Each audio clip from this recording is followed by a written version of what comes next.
আসসালামু আলাইকুম everyone. SSC দাখিল ও সমান পরীক্ষা 2024 এর বোর্ড চ্যালেঞ্জ শুরু হয়েছে। 13 মে থেকে বোর্ড চ্যালেঞ্জের আবেদন শুরু হয়েছে। আবেদনের শেষ তারিখ হলো 19 মে 2024। বোর্ড চ্যালেঞ্জ কাদের করা উচিত এবং কিভাবে বোর্ড চ্যালেঞ্জ করবেন আজকের ভিডিওতে বিস্তারিত জানাবো, তাই ভিডিও স্কিপ না করে সম্পূর্ণ দেখবেন। যারা মনে করেন সব প্রশ্নের উত্তর সঠিকভাবে লিখেছেন এবং সবকিছু ঠিকঠাক মতো পূরণ করার পরও কর্তৃপক্ষের ভুলের কারণে কাঙ্ক্ষিত ফল আসেনি, শুধু তারাই বোর্ড চ্যালেঞ্জের জন্য আবেদন করবেন। অন্যথায় বোর্ড চ্যালেঞ্জ করার আবেদন করার প্রয়োজন নাই। বোর্ড চ্যালেঞ্জ করলে সাধারণত ফলাফলের কোনো পরিবর্তন হয় না যদি কর্তৃপক্ষের কোনো ভুল না থাকে। বোর্ড চ্যালেঞ্জের আবেদনে কর্তৃপক্ষ মূলত 4টি বিষয় দেখে। 1 নম্বর হলো উত্তরপত্রের সব প্রশ্নের সঠিকভাবে নম্বর দেওয়া হয়েছে কিনা। 2 নম্বর হলো প্রাপ্ত নম্বর সঠিকভাবে গণনা হয়েছে কিনা। 3 নম্বর হলো প্রাপ্ত নম্বর ওএমআর সিটে ওঠানো হয়েছে কিনা। 4 নম্বর হলো প্রাপ্ত নম্বর অনুযায়ী ওএমআর সিটের বিরুদ্ধে ভরাট করা হয়েছে কিনা। এই 4টি জায়গায় যদি কোনো ভুল থাকে তা সংশোধন করে নতুন করে ফলাফল প্রকাশ করা হয়। শিক্ষার্থীরা শুধুমাত্র টেলিটক সিম থেকে এসএমএস এর মাধ্যমে বোর্ড চ্যালেঞ্জের জন্য আবেদন করতে পারবেন। কিভাবে আবেদন করবেন এখন এই বিষয়টি দেখুন। এসএমএস পাঠানোর জন্য মোবাইলের মেসেজে যাবেন। মেসেজে গিয়ে স্টার্ট সেট এখানে ক্লিক করবেন। ক্লিক করার পর 2 তে 16 3 2 এটা লিখে প্রবেশ করবেন।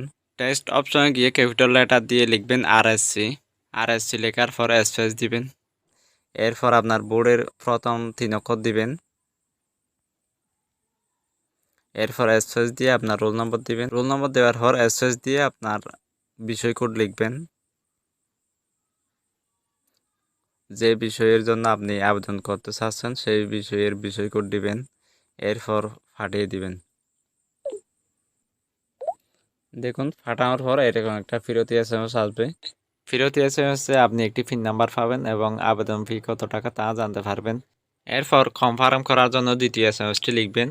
ক্যাপিটাল লেটার দিয়ে লিখবেন আরএসসি, স্পেস দিয়ে ইয়েস লিখবেন। ইয়েস লিখে আবার স্পেস দিয়ে আপনার পিন নাম্বারটি বসাবেন। পিন নাম্বারটি দেওয়ার পর স্পেস দিয়ে একটি সচল মোবাইল নম্বর বসাবেন। এরপর এসএমএসটি পাঠিয়ে দিবেন। দ্বিতীয় এসএমএসটি পাঠানোর পর এরকম আরেকটি ফিরতি এসএমএস পাবেন। সেই এসএমএসে আপনার পেমেন্ট সম্পূর্ণ হোক বা না হোক তা জানতে পারবেন। আমার টেলিটক সিমে যেহেতু 150 টাকা ব্যালেন্স নাই তাই সরি লেখা আসছে। এসএমএস পাঠানোর আগে অবশ্যই রিচার্জ করে টেলিটক সিমে ব্যালেন্স রাখবেন। প্রতি সাবজেক্টের আবেদন ফি হলো 150 টাকা। সেই হিসেবে আপনারা যতটি সাবজেক্ট আবেদন করবেন তত পরিমাণ ব্যালেন্স রাখবেন। যদি একের অধিক বিষয়ের জন্য আবেদন করেন তাহলে বিষয় কোডগুলো কমা দিয়ে লিখবেন। দর্শক ভিডিওতে একটি লাইক দিয়ে ভিডিওটি অন্যদের মাঝে শেয়ার করবেন এবং নতুন নতুন ভিডিও হতে আমার চ্যানেলটি সাবস্ক্রাইব করে বেল আইকনটি অন করে রাখবেন। আল্লাহ হাফেজ।